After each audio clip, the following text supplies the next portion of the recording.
Hello, Viking fans. Welcome to this week's edition of Viking Talk with Josh Morgan. I'm Brandon Davis, and as always, glad to have with me Warren Central head football coach Josh Morgan. Coach, great to see you. You too, Brandon. Last Friday night, a 19-7 win over Neshoba Central, but more importantly for you, Coach, these Vikings go 3-0 in region play. Had a chance to review the film, so give us your thoughts of the game. Well, first of all, very proud to win.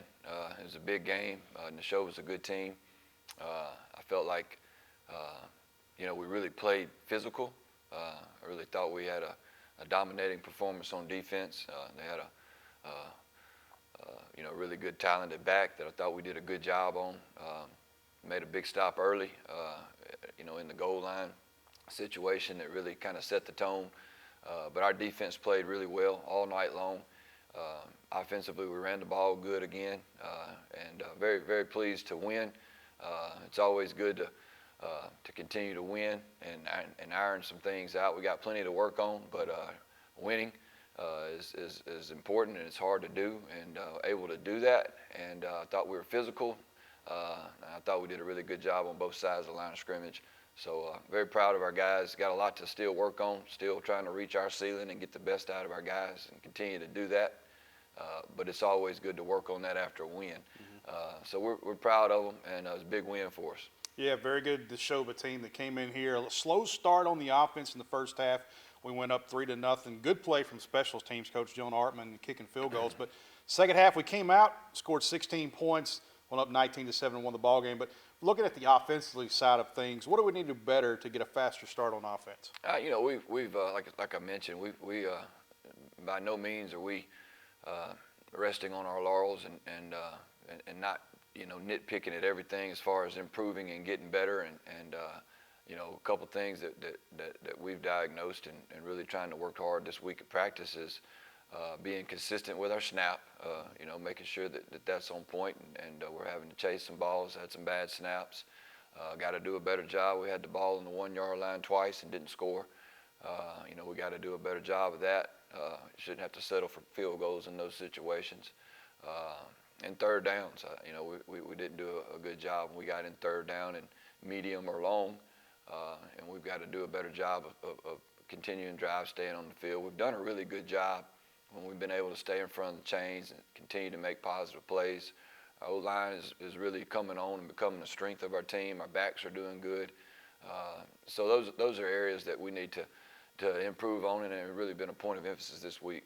You talked about that Viking defense. They were outstanding all night. In the first half, we put them in a couple of tough spots. They really had their back against the wall, but they stood tall against a very good Neshoba team. Really showed a lot of mental toughness, a lot of togetherness, and that's something that we've been working on really all year long, and really got put in some bad spots. We had a bad snap on punt, and had a bad punt, had a turnover, and it just didn't matter. They had a great attitude, they had a lot of positive energy, and really starting to see them gain a lot of confidence and getting that swagger and everybody doing their job, and so they've done a really good job. They had a stellar performance the other night, and I really wish we could have kept 0 on the board, because that's how they played. They deserved a shutout, and the way they played, but I'm very proud of them. We knew they could be an elite group. They're really coming into their own right now, playing well together, doing their jobs, and we needed all of that performance. So very proud of them. Extremely physical ball game. Some of the hits that they were laying out there made me cringe a little bit, Coach. That was a very physical ball game. Physical players, good players, and they did a really good job. And I was more impressed and really proud of their mental toughness. It just didn't matter where they started. It wasn't getting mad, or you control what you can control. And we're good enough to start wherever and let's go play football, and having that mindset. So I was really proud of that. We celebrated 60 years of Viking football this past Friday night, and we had pregame and a halftime ceremony. It was such a neat opportunity to be a part of that from my standpoint.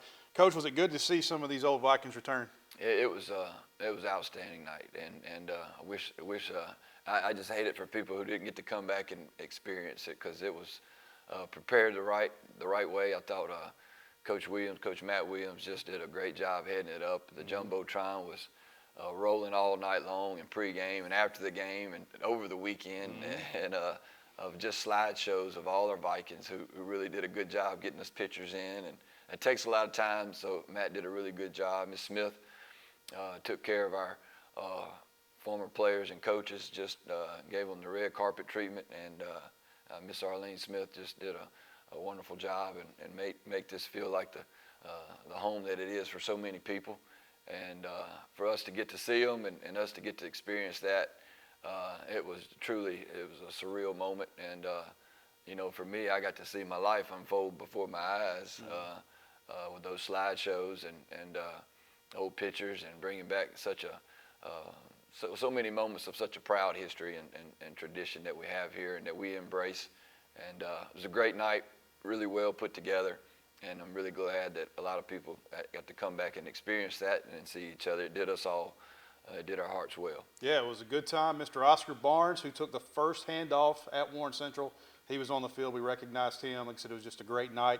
You got to see some rings out there amongst them. And, that's right. And, oh, man, it was awesome. So it was a really good night. So the slideshow that Coach Morgan's talking about, we have that out on our Facebook page, our Viking Football Facebook page. I shared it as well. So, yeah, kudos to Coach Matt Williams putting that together. It just was You need to check that out. That's good very stuff. special night. This is Viking Talk. We're visiting with Josh Morgan. Coach, this week, a chance to wrap up another region title, but standing in our way are the Callaway Chargers. What can you tell us about Coach Brown's squad? Well, you know, that Callaway is they're going to be bigger than us. They're going to be faster than us in a lot of areas. We have a lot of respect for them. We got over there last year and got into a dogfight with them, and it was a tough game. And they're playing for the same thing we are. They have a potential to be district champs as well. So there's a lot at stake. Very athletic team defensively. They're long and rangy. Really athletic with some size. Offensively, they have probably one of the most underrated tailbacks in the state.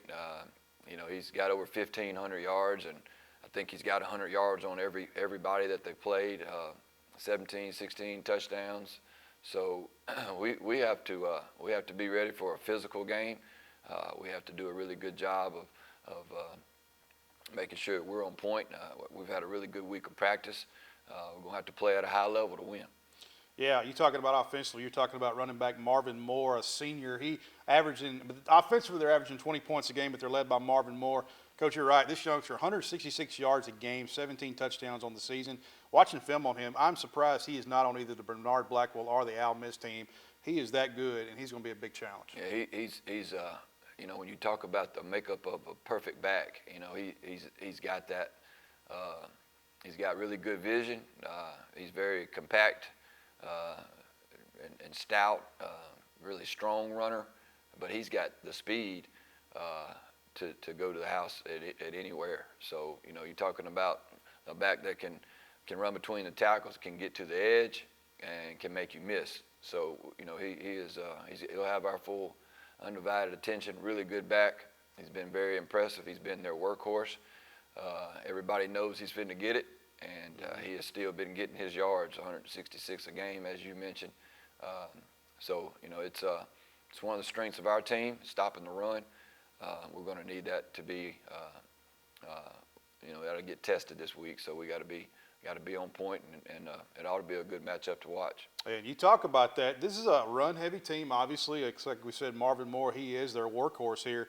They've only attempted 25 passing attempts on the season, so you know what they're going to try to do. With that being said, I would imagine from you being a defensive back coach, defensive coordinator, you've really harped on the discipline of your defensive backs not to get their eyes caught in the backfield to let someone get behind them for a pass. Yeah, you know, when you're playing a run-oriented team that's you know, that's been consistently running the ball, all it takes, you know, for one big play is for somebody to not be doing their job, to not be disciplined with their eyes. And you know, we got to be really sound in that area. It's like playing the teams that very seldom throw it, but when they do throw it, it's a big shot and it does damage to you. So we've got to do a good job of making sure we're where we're supposed to be and our eyes are where they're supposed to be. And you know, we don't need DBs. We don't need their eyes at the line of scrimmage trying to do somebody else's job. So it's, as you mentioned, that has been one of our keys all week, is to making sure that we don't give up nothing cheap and over our heads. Big time game this week. Callaway, they are 2-1 in region play. A win would put them in first place. They would play in the show, but next week. Last season, Coach, seemed like, and you talked about this earlier, we've talked about this, seemed like we maybe sleptwalked and maybe underestimated them a little bit, had a dogfight when we went over there to play Callaway. How do you keep that from happening this Friday night with this team? You know, it's so hard to keep a team, you know, with that focus. You know, every week you got to bring it, and every week you're demanding it of it, and every week, and that was one of our games where we didn't do a really good job of being on point, and it just had that feel to it, and environment feel to it, and so that has opened our eyes and been a talking point of ours as well. But the bottom line is this: we're playing for a district championship, and so are they. We've got to do a really good job in getting ourselves ready to play and understanding the what's at stake. We got to be at our best, and we've put ourselves in a really good spot. But that's all that is right now. We've got to finish this thing the right way. We got to play better, and that's been our goal all week long. And it's trying to play better. What does our best game look like? And really encouraging our guys to take it to another level, and everybody picking their game up. It'll be another opportunity for us to do that, and it'll have that feel to it.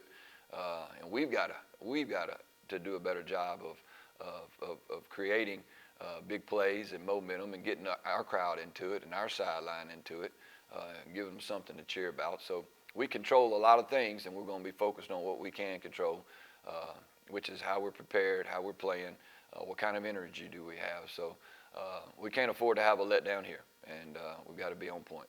Playoff style atmosphere this Friday night here at Viking Stadium.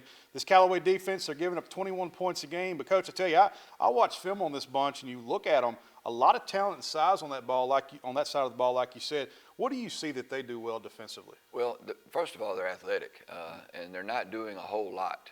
It looks like they are, but they're simplifying things where their guys can get lined up properly and really play and play fast and use their athleticism, which is smart. They've got some good athletes. Callaway is always going to have good athletes, good size, people who can good run. Anybody they put on the field is going to be able to just have that kind of ability. But they do a good job. They're running a version of the 3-3 stack, which is it can be difficult if you're not, well versed on it and disciplined in where you're going on your tracks in the run game. It can get confusing in the back end a lot of times and coverage-wise, because sometimes they're dropping 8 and rolling here and vice versa. So we have to do a good job of us not beating ourselves, but also making positive plays and taking what they're giving us. But we've got to find a way to continue to keep our ground game going. It's been really good for us, and we'll lean heavily on it until we get really a bead on what they're trying to do to us offensively. But you're talking about that 3-3 stack, and you look at that, they're going to sometimes roll a defensive back down. It seems like they do a really good job of tackling with their defensive backs. They do. Like I said, they when you're athletic, it makes up for a lot of different things. And you may have them, and then you look up, and it's a 3 or 4 yard gain instead of a 12-yard gain because of their closing speed, how fast they get to the ball, and as you mentioned, how well they tackle.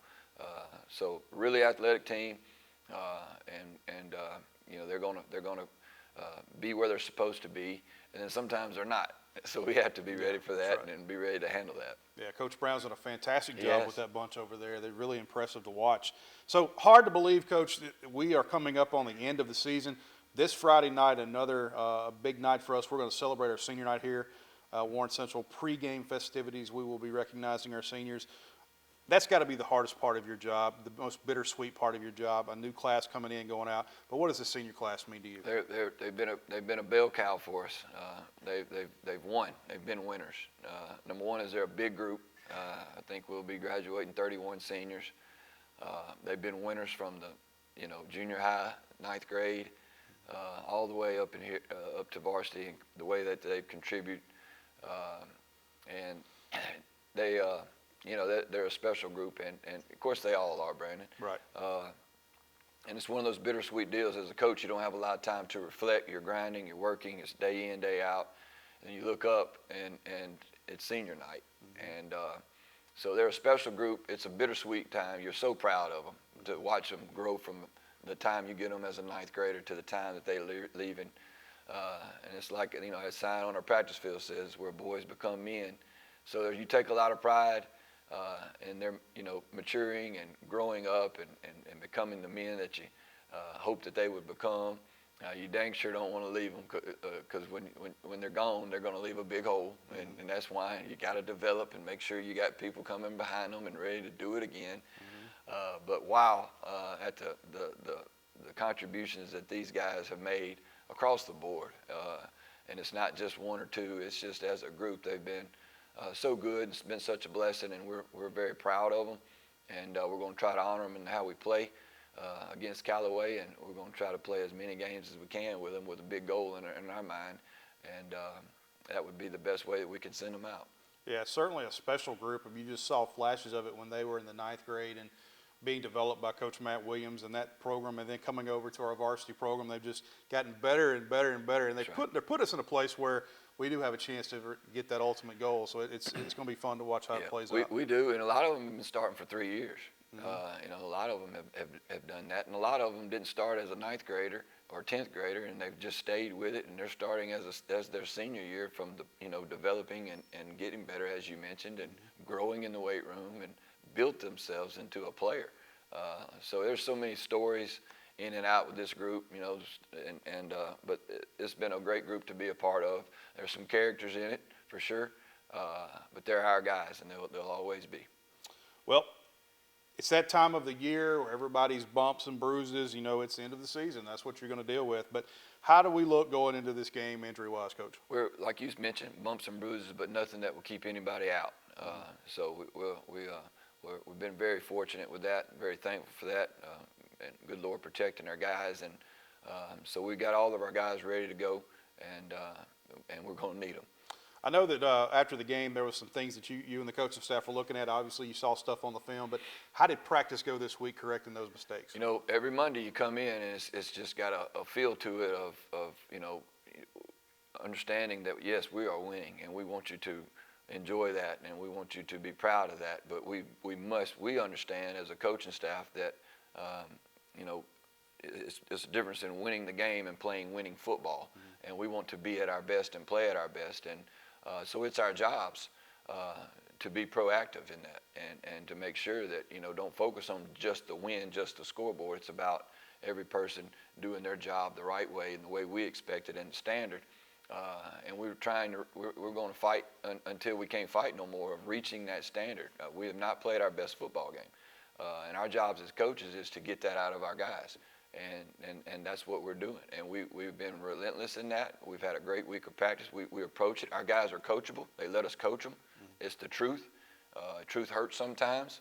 So, we pat you on the back, proud of you, but this is what we got to do, and we don't have long to do it. Right. We've got 2 regular season games left. We got to get this fixed if we want to do what we want to do. And they understand that. They trust us. Our coaches coach them the right way, and everybody. And we're on top of it, and we have to make a commitment to get things fixed if we want to do things the right way and make the run that we want to run. So it's been a good thing. It's been a good thing, and the guys have taken it the right way, and man, we're just getting people on board, and sometimes that takes time, but if we want to do what we want to do and reach the ultimate team goal, we're going to have to do certain things better, and we're going to have to make some sacrifices in certain areas, and we're going to have to, so those types of conversations in film and one-on-one conversations, and again, we're chasing that our game, and our best game where we play the most complete game that we've played in all 3 phases. And once we get that, then we'll be after consistency. So it never stops. That's right. That's right. It's a never-ending cycle. It never stops. And we know we can't be perfect, but we're going to chase it. Well, a win tomorrow night is going to put you 4-0, and you're going to secure the region. You're also going to secure playoff home field advantage in the playoffs, which would be huge for us to help us get to the goal we want to get in Hattiesburg. But what's it going to be, or what are the keys to victory to beating this very good Callaway team tomorrow night? Well, I really do feel like if we can get to a good start and get a good momentum and get a good swing of things, we've taken so many times, and it really seems like the last 3 weeks we'll take 2 steps forward, 1 step back, 2 steps forward, and just to go on and be great. And again, so that's on us. That's about how we play, how we approach it. and staying positive on the positive, staying with positive plays on the offensive side of the ball. No bad snaps, no negative plays. Just continue. If it's a punt, it's a punt. But let's stay in front of the chains. Really made that a point of emphasis this week. Defensively, continue to play great. We've got to play, as you mentioned, playoff football, which is points are at a premium. We've got to be super stingy with points. We can't let number 5 get a loose, which is the tailback. We've got to do a good job of tackling and getting a lot of hats at the football. So we've got to do a good job. Our goal is to keep him under 100 yards. That's our goal, and that's something that it'll be anxious to see how we do with that. I feel like if we do that, we can. It'll put us in a good position to win the game, and then ultimately, I think our special teams can help us win this football game, and that's in all phases of it. So we have to make that a strength of ours because I feel like they're better, and so we need to really lean on that and be good there. So. Really doing a good job offensively of being consistent, fluid, and in and out, and no negative plays. If we can do that, and if we can stop number 5 consistently, our chances will be good. Well, Coach, best of luck to you. It's going to be fun. I am excited to watch our defensive line, our whole defense, go up against this Callaway offense, especially the Moore kid. I just think he's outstanding. He's one of the better backs I've seen on film this year. So that's going to be exciting to watch that battle go all night. And that'd be a heck of a get. You keep him under 100 yards. But I think it'll be the first team to do that this season. That's our goal. That's going to be awesome to see. Well, we appreciate your time. We appreciate you coming out last week. Again, just so many of you have reached out to me thanking me for last week. I had nothing to do with that. I was just the announcer. That was Matt Williams. That was Miss Arlene Smith, Mama Smith. So many others made last week possible, but we thank you for being a part of that. It just does us good to see people coming back and showing our younger Vikings of the legacy that those people have left. It was just a really cool night for us, Coach. It was a good night. Very cool night. And we thank you for orchestrating it all and emceeing it. You always do a fine job with it, so I'm thankful for you too. Well, we just have a good time when we're here. But next week we go on the road to Columbus on a Thursday night. We were talking about that earlier. We'll be a day earlier doing our coaches show, but a long road trip to Columbus to close out the regular season, and then hopefully we win tomorrow night. We'll be having playoffs here at the home, but we'll talk about that next week. But until then, I'm Brandon Davis. He's Josh Morgan. We'll talk to you next Wednesday. Until then, rise up, Vikings.